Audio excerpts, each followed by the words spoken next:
નમસ્કાર મિત્રો, આજે આપણે જે વાત કરવાની છે તે પીટીસી અને ટેટ 1 પાસ થયેલા ઉમેદવાર તથા બીએડ અને ટેટ 2 પાસ થયેલા ઉમેદવાર. સરકારે પીટીસી પ્લસ ટેટ 1 પાસ કર્યું હોય એના માટે 1300 જગ્યા બહાર પાડી છે, જ્યારે બીએડ પ્લસ ટેટ 2 પાસ કર્યું હોય એના માટે 2000 જગ્યા બહાર પડી છે. ટૂંકમાં એમ કહી શકાય કે કુલ 3300 જગ્યા સરકારે બહાર પાડેલી છે. હવે પીટીસી વાળા જેટલા વિદ્યાર્થી મિત્રો છે તે એકથી ધોરણ 5 માં ભણાવી શકશે, જ્યારે બીએડ કરેલા જે વિદ્યાર્થીઓ છે 6 થી 8 ધોરણ સુધી ભણાવી શકશે. અને બેઝિક 5 વર્ષ સુધી એનો જે પગાર છે એ 19,950 5 વર્ષ સુધી રહેશે, પછી ફૂલ પગારમાં આવી શકશે. આ સાથે સરકારે બે તારીખ એવી બહાર પાડી છે, જેમાં ગટ આધારિત ભરતી અને સામાન્ય ભરતી એમ કહી શકાય, એટલે કે 2 ફોર્મ તમે ભરી શકશો. એ પણ તમે જે તારીખ આપેલી છે તારીખની મર્યાદામાં જ, અને જે તે જિલ્લાનું સ્વીકાર કેન્દ્ર જ્યાં આપેલું છે ત્યાં જઈને તમારે જમા કરાવવાનું છે. બીજી બાબત કે જે જગ્યાએ તમે ફોર્મ ભરીને જમા કરાવવા જાઓ ત્યાં તમારે કેશમાં પૈસા આપવાના થશે. એટલે કે તમે ફોર્મ સબમિટ કરો છો, સાથે જે ડોક્યુમેન્ટ આપો છો, જે જગ્યાએ તમે બધા જ ડોક્યુમેન્ટ કન્ફર્મ કરવા જાઓ છો અને જ્યાં જમા કરાવો છો ત્યાં તમારે કેશ પેમેન્ટ આપવાનું થશે. બિન અનામતના જે વિદ્યાર્થીઓ છે, બિન અનામત કેટેગરીના જે વિદ્યાર્થીઓ છે એને 200 રૂપિયા આપવાના થશે, અને અનામત કેટેગરીના જે વિદ્યાર્થીઓ છે એને 100 રૂપિયા આપવાના થશે. એટલે તમારે ઘરેથી લઈને જવાનું થશે. ખાસ બાબત જે છે એ આજના વિડીયોની અંદર આપણે બધી જ બાબતો આવરી લઈશું, જેમાં એજ લિમિટ, કઈ વેબસાઇટ છે અને કયા ડોક્યુમેન્ટ છે અને કઈ જ વસ્તુ તમારે લઈને જવાની છે, આ બધી જ બાબતો આજના વિડીયોની અંદર તમને સાંભળવા મળશે. તો તમે જરા પણ વિડીયોને સ્કીપ કર્યા વગર, એટલે કે દોડાવ્યા વગર પૂરેપૂરો વિડીયો શાંતિથી જોજો. તમને ગમે તો લાઈક કરજો, સબસ્ક્રાઈબ કરી લેજો જો તમારે સબસ્ક્રાઈબ કરવાનું બાકી હોય તો, અને તમારા મિત્રોને જરૂર શેર કરજો, જેથી મેં પૂરી માહિતી આવરી લેવાનો પ્રયત્ન કરેલો છે, ડિટેલમાં માહિતી લેવાનો પ્રયત્ન કરેલો છે, અને એ બાબત અહીં આવરી લીધી છે. બીજી ખાસ વાત તમને જાણવા મળશે પ્રસિદ્ધ થઈ તારીખમાં કે ઘટની જગ્યાઓ અને સામાન્ય જગ્યાઓ. તો બંને વચ્ચેનો તફાવત તમને ટૂંકમાં કહી દઉં કે ઘટની જગ્યાઓ એવી જગ્યાઓ કહેવાય કે જે ગુજરાતની અંદર જેટલા શિક્ષકો રિટાયર્ડ થાય છે અને એની જે જગ્યા પડે છે તો એ જગ્યાઓને ઘટ જગ્યાઓ કહેવાય. જ્યારે સામાન્ય જગ્યા કોને કહીશું? માનો કે જે શાળાની અંદર સંખ્યા ફૂલ થઈ ગઈ હોય અને હજી સંખ્યામાં વધારો થાય અને એ જગ્યાઓ ભરવા માટે, જે જગ્યાઓ ભરવા માટે સરકાર વધી શિક્ષકોની ભરતી કરે એને સામાન્ય જગ્યાઓ કહેવાય. ટૂંકમાં આ બે જગ્યાઓમાં તમે બંને ફોર્મ ભરવાના છે. દરેક ઉમેદવાર બંને ફોર્મ ભરે, જેથી ઘટ જગ્યા અને સામાન્ય જગ્યા બંનેની અંદર એને લાભ મળી શકે. તેમ છતાં તમને કોઈ પ્રશ્ન હોય તો તમે મને કોમેન્ટની અંદર પૂછી શકો છો, એનો પ્રત્યુત્તર આપવાનો પ્રયત્ન કરીશ. પણ બને તેટલી બધી જ જગ્યાઓ મેં આવરી લેવાનો પ્રયત્ન કરેલો છે. તો ચાલો આજનો વિડીયો આપણે શરૂ કરીએ.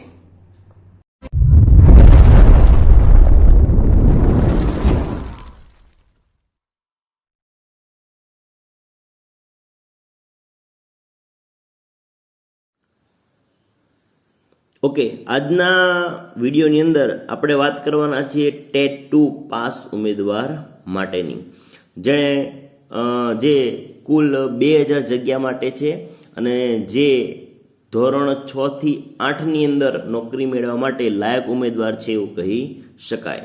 તો સૌથી પહેલાં અહીંયા 2 પ્રકારની જગ્યાઓ ભારત સરકારે પાડેલી છે તેની વાત કરી લઈએ.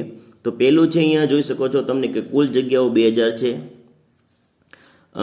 સૌથી પહેલી વાત છે કે ઘટની જગ્યાઓ માટેના ફોર્મ.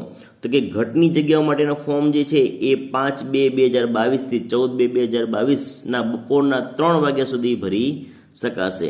એટલે કે છેલ્લી તારીખ 14/2/2022 છે અને 14 તારીખને બપોરના 3 વાગ્યા સુધી ફોર્મ ભરી શકાશે. હવે વાત કરી છે કે ઘટની જગ્યાઓ કોને કહેવાય, બરાબર? તો કે ઘટની જગ્યા એટલે શું? પહેલી વસ્તુથી મગજમાં ક્લિયર હોવી જોઈએ કે ઘટની જગ્યા એટલે એવી જગ્યા કે ગુજરાતની અંદર અમુક સમયે થાય એટલે ઘણા શિક્ષકો રિટાયર્ડ થાય, ઘણા શિક્ષકો રિટાયર થાય એટલે જે તે શાળાની અંદર જગ્યાઓ પડે, તો એ જે જગ્યાઓ પડી કહેવાય ને ઘટની જગ્યાઓ કહેવાય.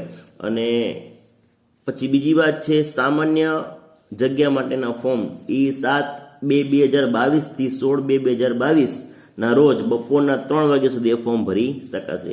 હવે સામાન્ય જગ્યા એને કહેવાય કે સરકારી શાળાની અંદર વિદ્યાર્થીઓની સંખ્યામાં વધારો થાય એટલે વર્ગો વધારવા પડે, સાથે સાથે શિક્ષકોની પણ ભરતી કરવી પડે. તો આવી જે જગ્યાઓ જે છે એને સામાન્ય જગ્યાઓ કહેવાય. એટલે ઘટની જગ્યા અને સામાન્ય જગ્યાની અંદર આપણે ટૂંકમાં આ રીતે સમજી શકીએ. ઘણાને કન્ફ્યુઝન થતું હશે કે આ ઘટની જગ્યા એટલે શું, સામાન્ય જગ્યા એટલે શું.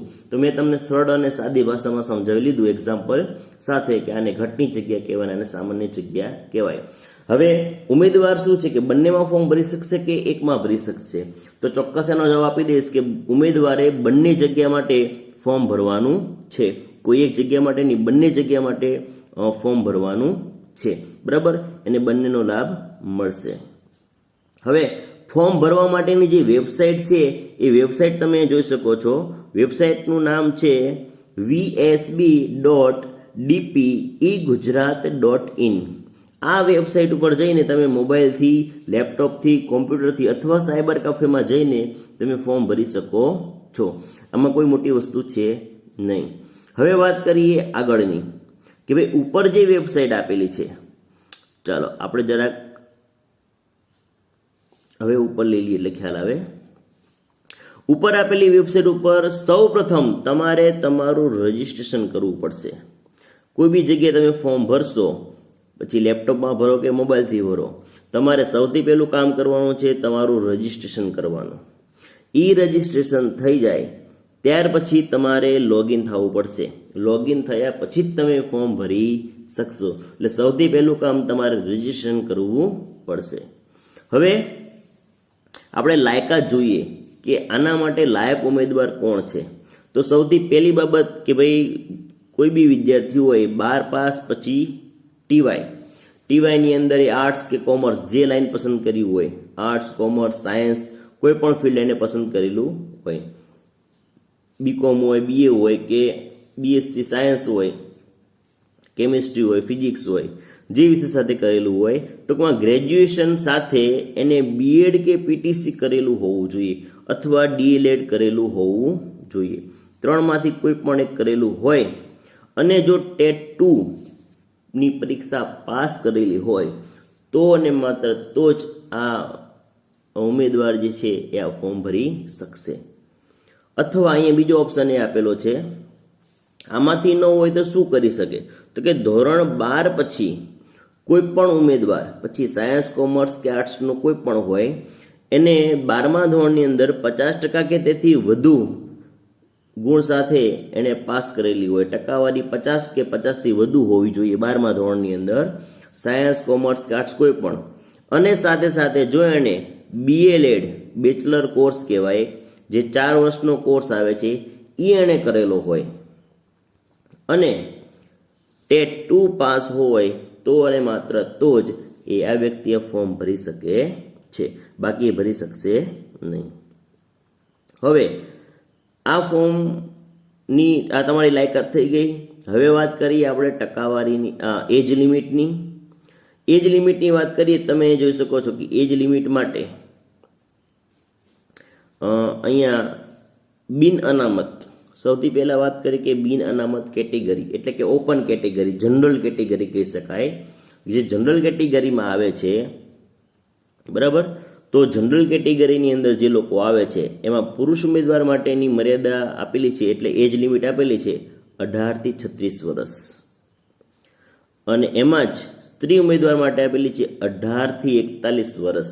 આ ખૂબ જ સારી તક કહેવાય કે આટલી એજ લિમિટ આપેલી છે, એ પણ ઓપન કેટેગરી માટે.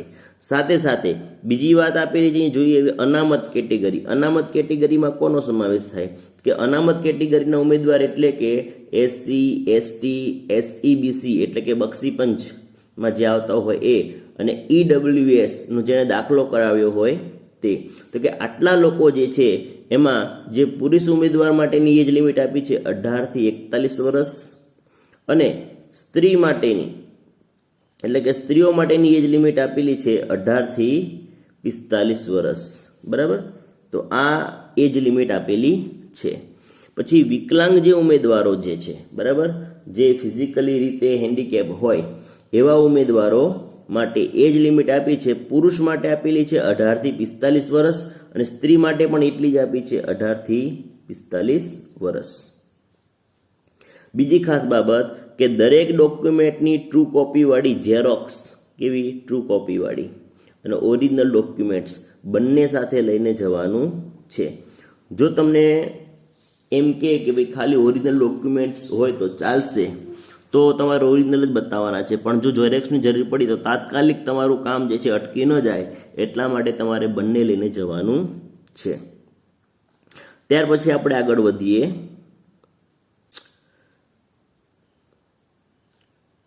સ્વીકાર કેન્દ્ર પર લઈ જવાના ડોક્યુમેન્ટની યાદી, બરાબર. તો સૌથી પહેલા કે અરજી પત્રક જે તમે ફોર્મ ભરશો ત્યારે અરજી પત્રક હશે. ચેકલિસ્ટ, કયા કયા ડોક્યુમેન્ટનું તમે જે આપો છો, જમા કરાવો છો એનું ચેકલિસ્ટ હશે. એ ચેકલિસ્ટ, ફી ભર્યાની પાવતી ને નંબર આપ્યા સિવાય સૌપ્રથમ જોડવાના રહેશે. એ કે તમારે જે ડોક્યુમેન્ટ આપવાના છે એને ક્રમ આપીને આપવાના છે, પણ આ 3 વસ્તુ પહેલા જોડવાની છે, પણ એને કોઈ ક્રમ આપવાનો નથી એવું કે છે. કયું કયું? તો કે અરજીપત્રક, ચેકલિસ્ટ અને ફી ભર્યાની પાવતી. આ 3 પહેલા જોડી દેવાના, પણ એને કોઈ ક્રમ આપવાનો નથી. આગળ જોઈએ. ઉમેદવારોએ હાર્ડ કોપી એટલે કે ઓરિજિનલ કોપી સાથે નીચે દર્શાવેલ પૈકી લાગુ પડતા આધારો, પ્રમાણપત્રોની ઝેરોક્સ ઉપર પાના નંબર આપી અરજીપત્રક સાથે ક્રમમાં જોડવાના રહેશે. હવે મેં તમને કીધું એ પ્રમાણે કે ભાઈ તમે જ્યારે જમા કરાવવા જશો ને એને કઈ ડોક્યુમેન્ટને તમારે કયો ક્રમ આપવો ને એ પણ આપણને સરકારે જણાવેલું છે, અને ક્રમમાં જ આપણે જમા કરાવવાનું છે ને એને ક્રમ આપવાનો છે. તો તમને વાત કરી કે ભાઈ સૌથી પહેલા આ 3 વસ્તુ આગળ રાખવાની છે, પણ એને કોઈ ક્રમ આપવાનો નથી. ક્રમ જે આપવાનો છે એના ડોક્યુમેન્ટની જે લિસ્ટ છે એ તમે નીચે સ્ટેપ બાય સ્ટેપ જોતા જશો.